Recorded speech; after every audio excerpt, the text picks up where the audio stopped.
Aquí está la imagen. Libertad para nuestros hijos. Ahí tenemos una mujer protestando y luchando por la libertad de su hijo, ¿no? Fíjense, la pregunta del día de hoy es, ¿cuáles son los beneficios y hacia dónde nos está llevando esta situación de la protesta? Luego llegamos los presos políticos, ¿son realmente presos políticos o no son presos políticos? Luego liberan algunos presos políticos o algunos de estos presos. ¿Realmente deberían o debieron haber estado presos o deben estar presos los que hoy están presos? Eso es lo que vamos a analizar el día de hoy. ¿Y cómo contribuye esto a tu vida, a mi vida, a la manera en que estamos viviendo, cómo podemos mejorar este país? ¿Cómo desde esta realidad, cómo analizamos esta realidad buscando esa solución hacia esa Venezuela en prosperidad, esa Venezuela yo la llamo 7.0, ¿ok? Entonces, esa es la primera pregunta.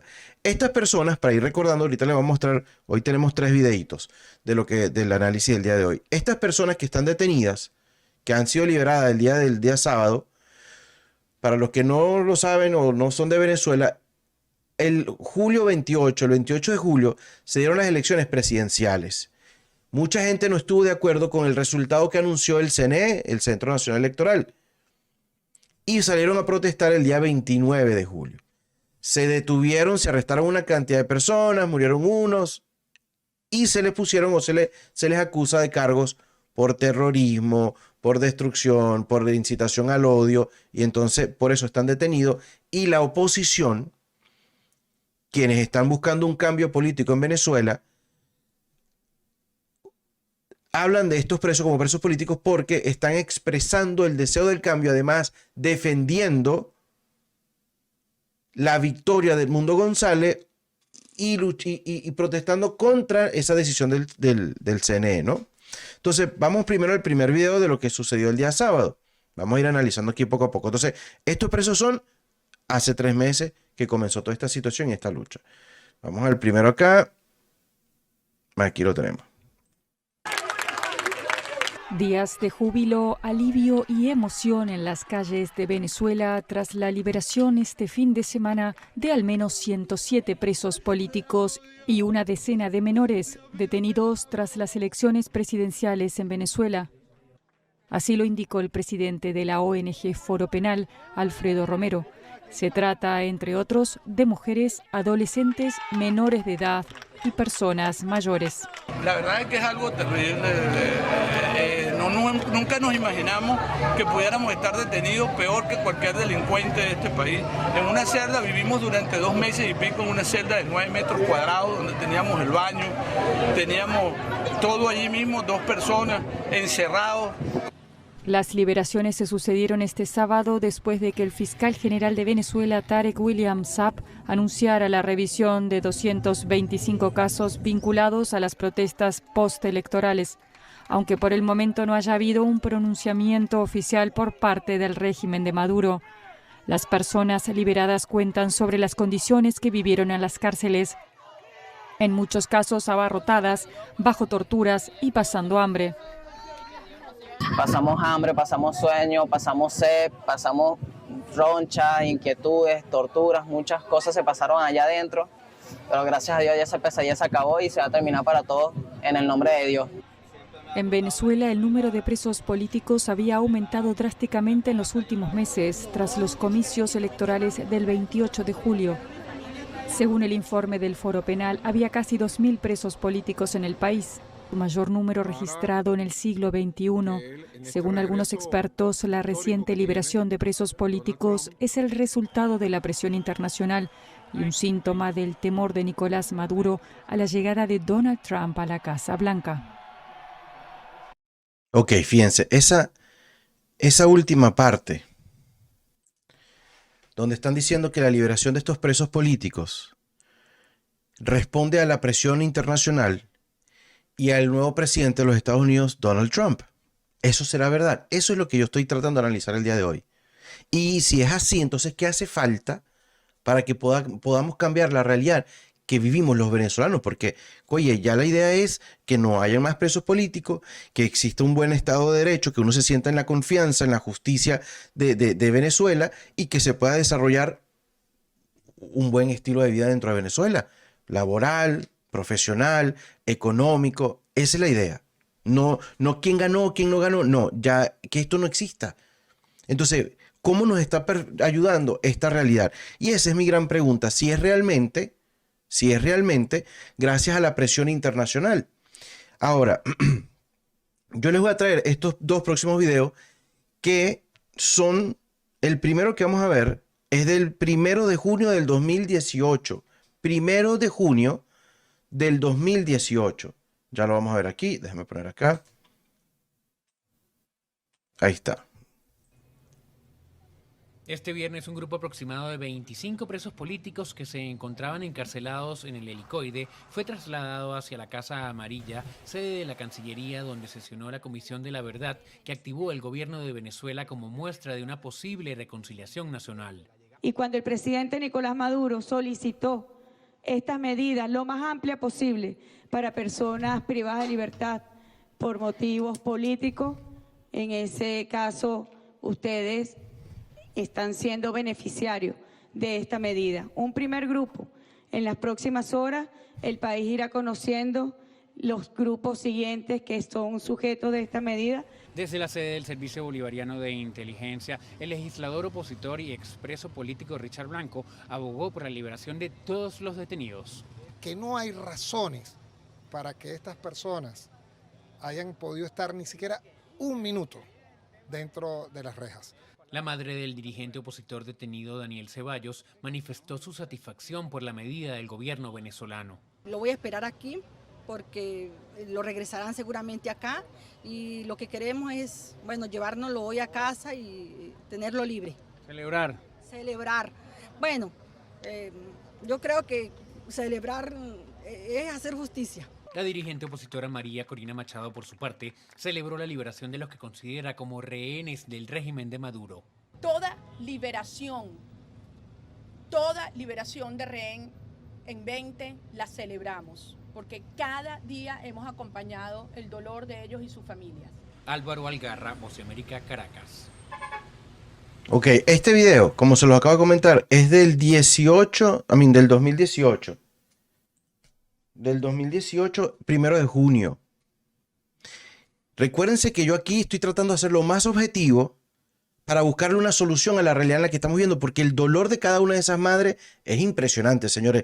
Uno escucha el video, duró 1 minuto, pero ese minuto, esas personas que están siendo entrevistadas, están narrando 3 meses, en este caso 3 meses, de una realidad donde no solamente es el preso político, sino sus familiares.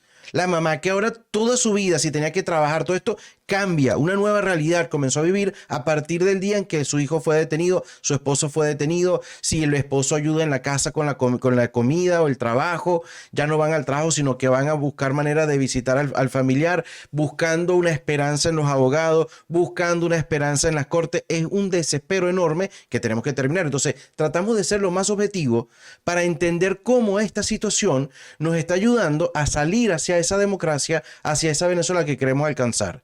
Entonces, en este video del 2018, estamos viendo cómo Delcy Rodríguez habla de la liberación de estos presos políticos, disfrutando de un beneficio después del llamado de Maduro para rectificar o excarcelar a alguno de los presos. Eso me parece muy, muy parecido a lo que acaba de pasar ahorita en el 2024.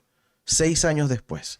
Vamos a ver este segundo video, donde también hay en este segundo video también es del 2018, el 9 de febrero. Unas declaraciones. Y luego de estos 2 videitos vamos a comprender el análisis, de donde le voy a terminar de dar la conclusión de este análisis, ¿ok? Ya lo vamos a ver en este segundo video. Aquí lo tenemos. Activistas venezolanos de derechos humanos advirtieron el viernes desde Madrid que el radar de la Corte Penal Internacional está fijado en Venezuela. Este examen preliminar es una advertencia al gobierno venezolano y los responsables de estos delitos para que cesen de inmediato en su ejecución, para que sean liberados de inmediato los presos políticos, para que cesen las torturas, el aislamiento y toda la represión que aún existe en nuestro país. Luego de años de denuncias de víctimas, ONGs y hasta parlamentarios latinoamericanos, la Corte Penal Internacional con sede en La Haya anunció el jueves un examen preliminar por presuntos crímenes desde abril de 2017. Nosotros tenemos que demostrar a partir de ahora en la Corte Penal Internacional que la sistematización de la represión contra la población continúa al día de hoy y que no es solamente de abril del año pasado, que esto viene siendo ejercido desde que Nicolás Maduro llegó al poder. En medio de una grave crisis política y socioeconómica, más de 120 personas murieron entre abril y julio de 2017 durante manifestaciones contra el gobierno del presidente Nicolás Maduro. Los delitos serían uso de fuerza excesiva contra manifestantes, detenciones masivas y maltratos, pero también uso de medios violentos por parte de personas que participaron en protestas. Ante la Corte, Sujú ha acreditado 357 casos de tortura de detenidos que van desde desnudamientos, violaciones, golpes, descargas eléctricas y asfixias con gases lacrimógenos. Aunque Caracas rechazó la apertura del examen preliminar, se mostró dispuesto a contribuir según un comunicado de su Cancillería. Ok, en este video podemos ver la lucha que se está dando en los diferentes escenarios para que se logre el desarrollo de la política de una manera más pacífica, más justa, que los procesos no sean de tortura, que los procesos no sean encarcelamiento, y por eso se hace esa lucha. Por eso la Corte Penal Internacional va a Venezuela para poder observar cómo se están dando esas confrontaciones de ideas, esas confrontaciones políticas, y yo estoy completamente de acuerdo. Me parece indispensable. Hay un artículo importante que lo podemos leer ahorita, se los coloco y lo leemos, donde nos narra también, y el último video también nos lo va a explicar, cómo funciona este proceso y esta investigación de la Corte Penal Internacional en Venezuela. Es que cuando existan diferencias con el gobierno, con los procesos de gobierno, y la gente se proteste o se pronuncie, exista justicia en esos debates, y que si llegan a la violencia, cómo lograr manejar esas situaciones de violencia. Porque el debate siempre va a existir y es parte importante, es elemental, es indispensable en la democracia. Porque no pensamos igual, porque no estamos caminando los mismos caminos hacia supuestamente los mismos objetivos, que es la paz, el desarrollo, una Venezuela en prosperidad, todo esto, pero uno agarraron por la izquierda, otro agarraron por la derecha.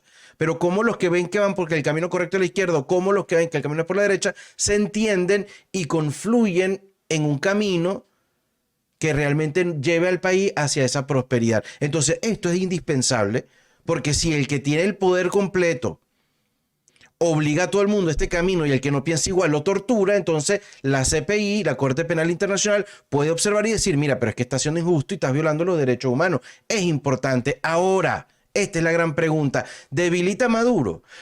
Esto es la solución del problema. Y esto se lo vamos a dejar a este último video, que es una entrevista a un ex fiscal de la Corte Penal Internacional. Aquí lo tienen, ya lo van a ver. Y de ahí vamos a sacar la respuesta y vamos a buscar esa solución como sociedad, señores.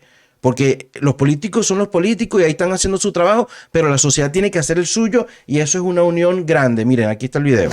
Quiero saludar a Luis Moreno Campo, quien fuera el primer fiscal de la Corte Penal Internacional, quien ocupara ese cargo entre el 2003 y el 2012. Conoce muy bien los procesos porque tuvo también a su cargo la organización de los países en los que la Corte debía de intervenir y le correspondió a la organización de los crímenes en cuestión. Doctor Moreno Campo, bienvenido, gracias por acompañarnos. No, es un gusto. Para mí el tema de Venezuela está muy cercano a mi corazón. A ver, hay un grupo de venezolanos, no sé si escuchaba usted, de la organización de una ONG denominada Arcadia en Washington, que introduce un documento en la Corte Penal Internacional, recusa al fiscal Karim Khan por considerar que hay un conflicto familiar entre Khan y alguna de las abogadas del equipo defensor de Nicolás Maduro. Piensa que esto pudiera perjudicar el proceso por lazos familiares. ¿Cree usted que esto es pertinente? Bueno, yo no soy nadie para opinar sobre si es pertinente o no. Sí le puedo decir cómo funciona la Corte Penal Internacional. A mí, primero, la Fundación Arcadia tiene todo el derecho del mundo a presentar sus argumentos. ¿Okay? Ahora, la Fundación Arcadia no es parte del proceso penal. Esta primera parte del video, este video es una entrevista con más larga, tiene más información, pero esta primera parte, yo agarré este extracto porque es el extracto más importante donde podemos encontrar esa respuesta. Ella hace la pregunta porque están buscando cambiar o están buscando, sí, cambiar el juez de la Corte Penal Internacional, que es Karim, porque hay un implemento con una exnovio, alguna relación con Maduro, un familiar de Maduro, una historia que lo acaban de escuchar en la pregunta. Ahora, el juez dice, miren, yo no soy quien, está bien que la ONG pues ponga eso, que lo presente y vea qué sucede. Ahora aquí viene la respuesta, que es la clave de todo lo que está sucediendo, y es lo importante donde debemos reflexionar los venezolanos, y ahí es donde vamos a concluir el tema, ¿ok? ¿Se acuerdan de la pregunta? Ahora vamos con... Quiero saludar a Luis Moreno. Bueno, en realidad era como por aquí. Parte del proceso penal. Aquí viene. Lo más importante es, bueno, primero, ¿cómo vamos a asegurarnos que el resultado electoral de Venezuela sea respetado? Eso creo que es lo más importante, porque investigación de Maduro es importante, pero no va a resolver todo el problema. Sueñe. Imagínense que la Corte emite un orden de arresto. Imagínense que lo arrestan a Maduro. ¿Qué pasa después? Entonces, ¿cómo se maneja Venezuela? Entonces, me parece muy importante que la Corte tenga una opinión y dictamine sobre la sospecha de que Maduro cometió crímenes, pero me parece que no puede ser la única carta. Me parece muy importante que la oposición venezolana advierta que además de pedirle al fiscal que actúe, tienen que ellos prepararse y estar listos para ayudar a Corina Machado en la transición democrática. Y creo que justamente el hecho de que la fiscalía esté mirando y haya advertido a Maduro que puede investigar es súper importante.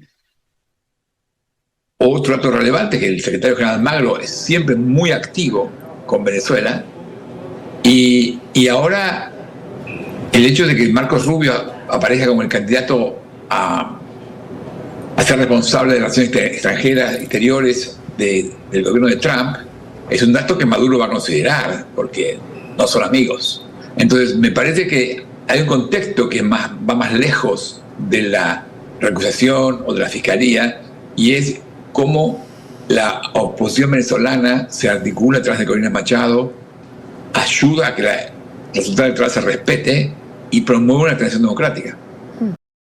Fíjense, ahí lo dijo todo. Y eso es exactamente lo que buscamos a través de esta visión de país. Lo que pasa es que los políticos parece que no se dan cuenta.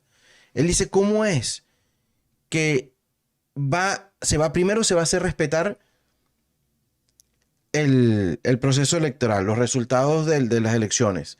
Y si llegasen a arrestar a Maduro, cómo es que al día siguiente de ese arresto continúa en el desarrollo de la política de Venezuela. ¿Cómo se logra dar esa articulación? Y eso es lo que siempre hemos dicho en este espacio. Hace falta algo, hace falta una organización social, hace falta la inclusión de la sociedad dentro del movimiento político, pero da terror por la realidad en la que estamos viviendo, por la manera en que se está luchando. Las universidades se cierran, hay sanciones, la gente no tiene dinero, entonces o asfixias a un sistema de gobierno, a un país, a través de las sanciones, a través de la imposición de...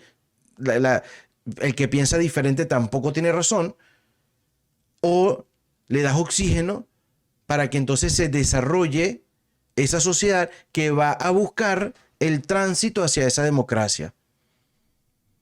Se ganaron esas elecciones y además de eso, pues bueno, se protestó y hay unos presos, se sigue luchando, pero entonces ya no van a llamar a elecciones, ya se va a presentar un presidente de manera internacional. Dice que va a volver, Edmundo González dice que va a volver a Venezuela para el 10 de enero. Eso lo veo poco probable. No les traje los videos donde Maduro anda diciendo por ahí que entonces Venezuela va a llegar a la G5 con sus 7 potencias, con los 1500 motores que han encendido desde hace 25 años. O sea, se siente debilitado. Y les traje los videos del 2018 para que vean que es otra vez el ciclo. Y se los pongo a nosotros, la sociedad, para que reconozcamos que tenemos que unirnos como sociedad. Y que es poderosísimo esas uniones como sociedad. Súper poderoso. Lo que pasa es que como uno siente que ese paternalismo político, ese liderazgo político es indispensable, pero en realidad no lo es. En realidad no lo es, no es indispensable cuando verdaderamente la sociedad está organizada, y cuando digo organizada es articulizada sistemáticamente, proyectándose hacia un camino que nos traiga la solución en paz, debatiendo, argumentando, a través de acciones, donde sin tener que convencer a nadie la gente va a preguntar cómo formo parte de ese movimiento, cómo lograste esos beneficios, qué están alcanzando, cómo motivamos a la sociedad a formar parte, cómo motivamos a la sociedad mostrándole cómo podemos salir de esta realidad. Y la verdad es que eso no se logra de la noche a la mañana. Eso sí es verdad. Eso sí es verdad. Pero tampoco podemos pretender que un movimiento, un cambio nacional se logre al amanecer, que es como que lo ven, que es lo que dice el fiscal ahí. Dice, miren, pero es que nosotros estamos poniendo nuestro granito en cónchale, en ir, demostrar que ahí se están dando este tipo de casos, este tipo de violaciones, pero falta algo dentro del terreno en Venezuela. Y es que no hay políticos o no hay una sociedad que se sienta respaldada formando parte del Estado. El Estado poco a poco se ha ido abandonando. Eso es una realidad. No voten en la abstención de las elecciones cuando se fue la Asamblea Nacional del país, porque a los 2 días ya estaban sacando cuadros y no saben administrar las victorias. Y ahí es donde yo les digo, tenemos que encontrar nuestros líderes en las universidades, darle la oportunidad de que se sientan seguros, porque entonces este es otro problema que tenemos en el liderazgo de la oposición. Desde lo internacional, ya casi Venezuela, se veía como un movimiento violento, pero quienes son los activistas que están dentro de los que están dentro de Venezuela, los activistas que están dentro de Venezuela son los que quedan vulnerables. Es muy fácil hablar desde afuera, desde otro país, que va a haber un movimiento que va a traer el cambio a través de una invasión o algo así, y el que está vulnerable allá en Venezuela, que cae preso, porque aparentemente forma parte de ese proyecto. Entonces, ¿quién se incluye en el movimiento político? ¿Quién forma parte del movimiento político? Y el que no piensa igual, entonces un alacrán, un cangrejo, Entonces eso, porque al final quienes nos estamos viendo afectados somos nosotros. Somos nosotros, nuestra economía, tus hijos, tus sobrinos, tu hermano, tu familia que se tuvo que ir. Los afectados somos nosotros. Y quienes tenemos que unirnos y decir, mira, basta, y tenemos que llegar a acuerdos. Basta, porque la riqueza que ustedes quieren administrar es de todos, somos nosotros. Y eso lo logramos uniéndonos de manera pacífica, de manera inteligente, desarrollando estrategias que logren demostrarle a todo el mundo que hay caminos que nos van llevando a la prosperidad, a la productividad en unión. No es un proyecto fácil, no lo es, por eso yo siempre lo digo, es muy ambicioso. Pero esta realidad no es más que un ciclo. Ahí estamos viendo el ciclo. Entonces, ¿qué estamos esperando? Que el 10 de enero, ya esperamos el 28 de julio, para ver cómo amanecemos el 29 de julio. Ahora estamos esperando el 10 de enero para ver cómo amanecemos el 11 de enero. Ah, porque es que es 11-1. No lo sé. Y yo les traigo estos videos porque son 6 años, 7 años. Y yo estoy de acuerdo con que se hagan las denuncias internacionales porque hay violaciones de derechos humanos a lo interno. Estoy de acuerdo, pero tampoco podemos entrar en la creencia que a través de la violencia lo vamos a cambiar, porque tenemos 25 años tratando de cambiarlo. Y fíjense, cuando yo digo que no logran administrar sus victorias de manera correcta, nos tenemos que recordar lo que pasó en el 2002, 2004, cuando llegó Carmona. Ese momento lo habían cambiado todo, se fue todo. Cuando la Asamblea Nacional, 2015, que yo estoy claro que ellos hacen su trampa, hicieron la Asamblea Nacional, la supra mega, pero no debemos irnos, debemos continuar. Los proyectos sociales tienen que ser reales, tienen que mostrarse, tiene que haber esa acción donde la gente se siente identificada y la gente diga, sí, vale, ese proyecto, esas propuestas, esas ideas de la oposición, de estas personas, de la derecha, de quienes piensan que a través de la economía y de un libre mercado se puede alcanzar la prosperidad del país, me gusta. Y de esa manera convencer a quienes no piensan de esa manera. Y así se va creciendo una sociedad que de manera sistemática, como lo está diciendo el fiscal, va a apoyar ese cambio. Los militares se van a sentir incluidos. Díganme ustedes, ¿qué militar se siente incluido después de lo que pasó en la frontera con Colombia en el 2017, 2018? No se va a sentir. Y además que verbalmente, día a día, lo que se les dice es de todo. No se sienten incluidos. Y si están ganando dinero con el gobierno ahorita, menos incluidos se van a sentir. Entonces se van a voltear. Además del miedo, además del terror, y tendrán o creerán en la filosofía ideológica del chavismo. Porque si quienes creen apasionadamente en la filosofía ideológica del chavismo, probablemente no los vas a convencer.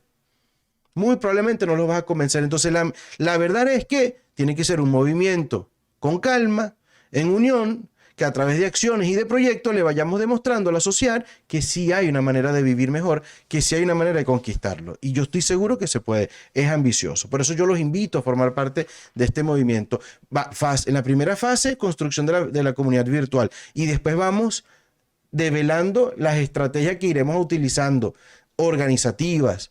Para esto forma parte de una lucha cultural, para la elevación de la conciencia social, de los valores morales, el aprender de la importancia del emprendimiento, del generar dinero, de la productividad, enseñar cómo generar dinero, cómo generar riqueza, porque de ahí se basa el desarrollo y el crecimiento de un país, de su posibilidad de generar riqueza, de exportar dinero, el desarrollo del turismo, el valor de nuestra cultura, el entender el valor de nuestro país, de nuestra moneda, porque la devaluación de nuestra moneda no es más que la propia perjudicarnos nosotros mismos. Y eso tenemos que entenderlo como un gran todo, como un gran movimiento social de venezolanos por Venezuela. A mí me da tristeza y dolor por esos familiares que están arrestados, están soltando 200 tantos. Ajá, pero entonces, ¿qué quiere decir los otros 1800? Que sí existen los motivos para que estén detenidos. ¿Y por qué están detenidos? Fueron incitados. ¿Qué tal si hubiésemos luchado de otra manera? Esos abogados que están saliendo de las universidades, ¿cómo los podemos poner a luchar dentro del terreno venezolano? Esos economistas, esos financistas, ¿cómo podemos nosotros hacer que la economía se logre desarrollar dentro del territorio y que eso le demuestre a la ciudadanía que hay un camino? Yo creo que sí se puede. Yo no tengo la duda, ¿ok? Aquí me saludan. John, buenos días y buenos pensamientos, pero primero hay que quitar el miedo al dinero. Eso estoy completamente de acuerdo. Miren, el dinero, yo siempre lo comparto aquí, el dinero es la manera donde yo logro intercambiar mis talentos con tu talento. Si yo soy médico, pero necesito comprar tomate, yo trabajo como médico, logro tener mi dinero y con ese dinero voy y compro tomate, que tu talento es cultivar tomate. Y así está el que hace turismo. Entonces el dinero no es malo. Eso de verdad, por eso es la lucha cultural. El dinero es importante. Por eso la importancia de la productividad económica. Por eso la importancia del valor de mi talento, valorar mis capacidades. Descubrir dentro de mí la posibilidad de desarrollar mejores o más profesionales capacidades para ganar más dinero.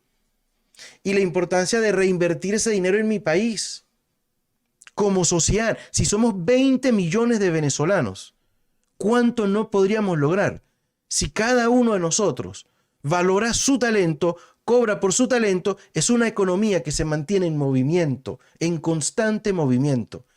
El dinero no es malo. Malo es cuando el dinero se utiliza para la manipulación. Malo es cuando el dinero comienza a tomar esos rumbos manipulativos. que eso sucede solo cuando el humano no se valora. Por eso yo siempre comento muchísimo, uno persigue sus talentos y el dinero llega. Pero si nos ponemos a perseguir el dinero, cuando venimos a ver, no sabemos ni qué estamos haciendo por dinero. Ahí es donde la gente se desnuda por dinero, comienzan a cometer crímenes por dinero, y ahí es donde el dinero se complica. Y no es el dinero, es el valor que tengo yo de mis acciones, de mis talentos y cómo quiero yo vivir la vida. O nosotros, ¿ok? Entonces eso es importante. Es siempre un fenómeno monetario, la inflación es siempre un fenómeno monetario. Se llama división del trabajo. Eso habría que profundizarlo en lo que me lo estás comentando, porque como me lo estás comentando, no se comprende. La inflación es como vaya la economía o el mercado, en la libertad de mercado, cómo se va dando. Pero eso es enseñándolo. Esa lucha cultural que la vamos a ir dando aquí en este proyecto. Yo los invito a formar parte. Agradezco muchísimo a quienes comparten su opinión. Lo dijo Adam Smith. No es por la benevolencia del panadero el ser, claro que no. Es demanda y oferta. Si hay poco de un producto y hay muchas personas que quieren, es como una subasta, es prácticamente una subasta. Se va dando una inflación en el libre mercado.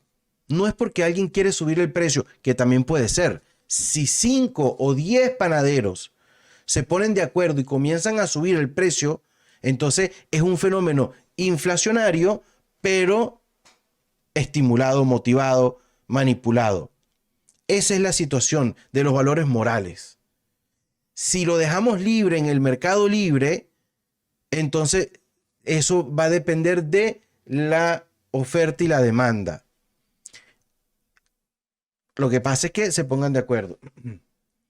Entonces, bueno, señores, como se los comenté, yo los invito, y estoy muy agradecido a los que están acompañándome por YouTube, a formar parte de este movimiento, a contribuir con sus comentarios como lo está haciendo Miguel, y le agradezco muchísimo a Miguel sus comentarios. Esa es la importancia del fenómeno económico.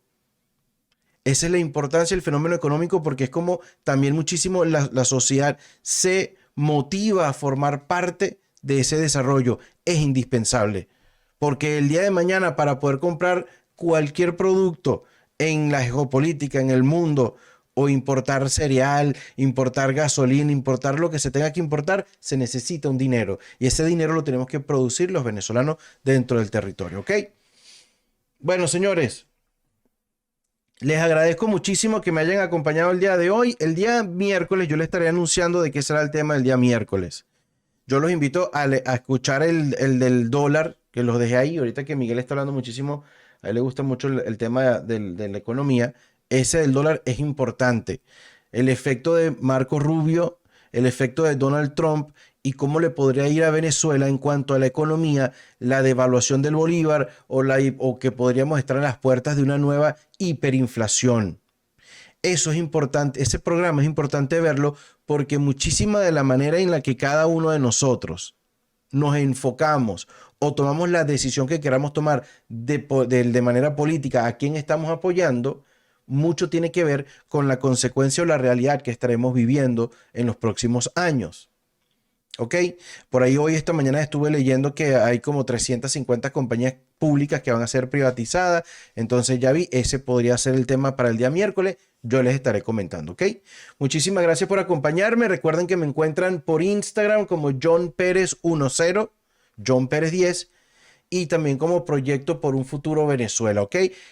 Compartan este contenido, denle like al contenido si te parece bien, comenta, que es importantísima la perspectiva o lo que tengas para aportarle al proyecto, y ya así estamos construyendo en esa primera fase la comunidad virtual. De esa gran comunidad virtual que vamos a ir construyendo, que es con tan solo compartirlo, darle visibilidad a este programa, a este podcast, vamos a buscar armar esa comunidad, ese equipo de trabajo del proyecto, donde vamos a ir a desenvolver esos primeros proyectos, como lo comenté, de lucha cultural, de enseñanza, aprendizaje, desarrollo de la conciencia social en cuanto a la generación de riqueza, de dinero, producir dinero en la manera colaborativa para descubrir ese potencial como una gran comunidad que comienza a crear y a darle movimiento a una economía, eso ya estaríamos abarcando hacia la segunda fase, pero la primera fase es darle esa visibilidad al proyecto y formar parte.